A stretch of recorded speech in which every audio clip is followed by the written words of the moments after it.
Many people can agree with me that they've had some few bad moments in their childhood that they wish to forget. Unfortunately, it's these things that are so easily burnt into memory.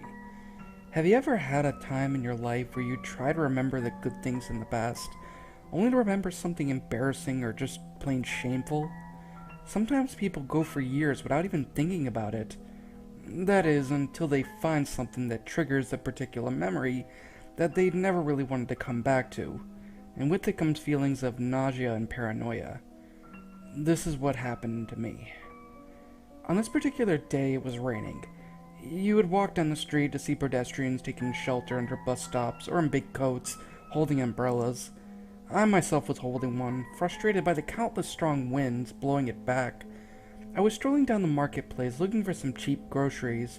I wanted to get home as quickly as I could, as the weather wasn't really the best. As I was bagging some goods, I turned my head to see a table covered with an old tattered stuff. Taking a closer look, I could see it had boxes with VHS tapes lined up to their sides. Most of them were rather odd children's shows, such as Bob the Builder and Thomas the Tank Engine. None of them looked pirated, to be honest. They only had a few really bad ones. One video that I saw had the Teletubbies logo on it.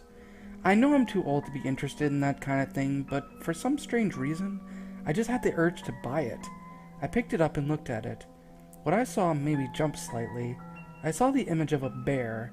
As previously mentioned, some things really bring back bad memories almost instantly.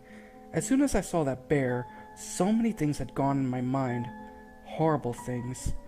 Things I just can't get myself to say. These things make me really shaky and sickened. Despite my feelings, I gave the man his money and put it in a bag with all my other things. When I looked back up, the man would just smile at me. Not a have a nice day sort of smile, but more of a I'm glad it happened smile. I didn't smile back, I just walked away, trying to get to my car. As I drove home, all I could think about was that bear. I would just go to one of those thoughts and just end up thinking of it again, each time bringing that sudden feeling of fear. When I got home around 6 p.m., I put it in the side when I sorted out my food. Once I was finished, I knew that the only thing I could do was watch the tape. After setting up my old VHS recorder, I stood up and stared at the tape again. This time, I noticed features that I previously gave no attention to. There was no company logos or symbols on the case, and no information was on the back. I opened the case to see that the tape had nothing on it but the words seesaw in black marker. I rushed to put the tape in, hoping to get it over and done with. I saw that the tape was almost halfway through, so I rewound it to the very beginning. When it was done, I pressed play to see that it was nothing but black. I fast-forwarded through the tape until it was on the same place it was before. I rewinded it. Strangely, this is right before the images actually appeared on the screen.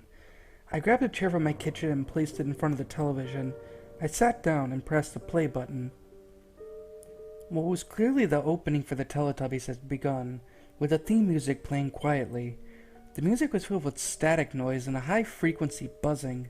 I noticed that it must have been cut, skipping the sun baby and the logo. I couldn't help but notice the image had horrible quality and appeared as if the tape was decades old. The image was shaky and had a layer of static that constantly fuzzed. The color was also really bland and gray. As the Teletubbies ran down the hill, the film suddenly cut to them staring forward at the camera. It cut again to view an empty field with small hills.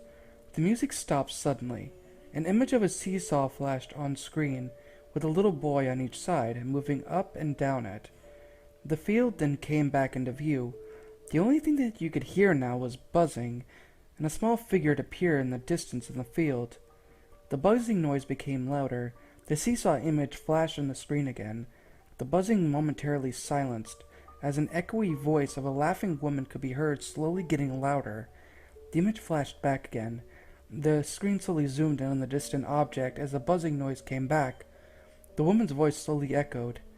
"I'm coming. I'm coming." A high-pitched screech was audible as it slowly zoomed. A face suddenly flashed on screen. Things then started to get tense. At this point, I was too frightened to turn the volume down. "I'm coming. I'm coming to get you." I looked behind me and quickly looked back. As the screeching became louder, more static could be heard. Random images of children flashed on the screen every few seconds as the camera finally zoomed in until the figure filled the screen. "I am the bear, and I'm coming." Horrific sounds of children crying could be heard. The camera began to zoom in on the bear's face as the seesaw flashed on screen again. "I'm coming, I'm coming, I'm coming to get you." The image flashed on screen again. The seesaw had stopped, and the children were just staring blankly at each other. The camera had finally zoomed in to the full view of the bear's face. Its mouth moved up and down as it echoed, I'm coming to get you, and I will get you." The bear's eyes began to spin around. The image flashed on screen. Now blood-covered seesaw was slowly moving up and down under the weight of two dead children. They were just lying there, their clothes soaked in blood. The sound finally stopped. I sat and stared at this image for a minute before it went black. Needless to say, after that minute had passed, I immediately grabbed the tape out of the machine and threw it in the bin, along with the case. That night I couldn't sleep. I couldn't stop thinking about what I had saw. I had to frequently check my windows. This couldn't have lasted all night, as when I sat down to try and calm myself, I must have finally fallen asleep. The next morning I had work I needed to finish on my laptop. As I was checking my emails, I stared at the desktop background. It was a photo of me and a friend in a field. I saw a small figure on it that I didn't remember being there before. I found the original image on my files and zoomed in on it. It was the same bear that I saw on that tape.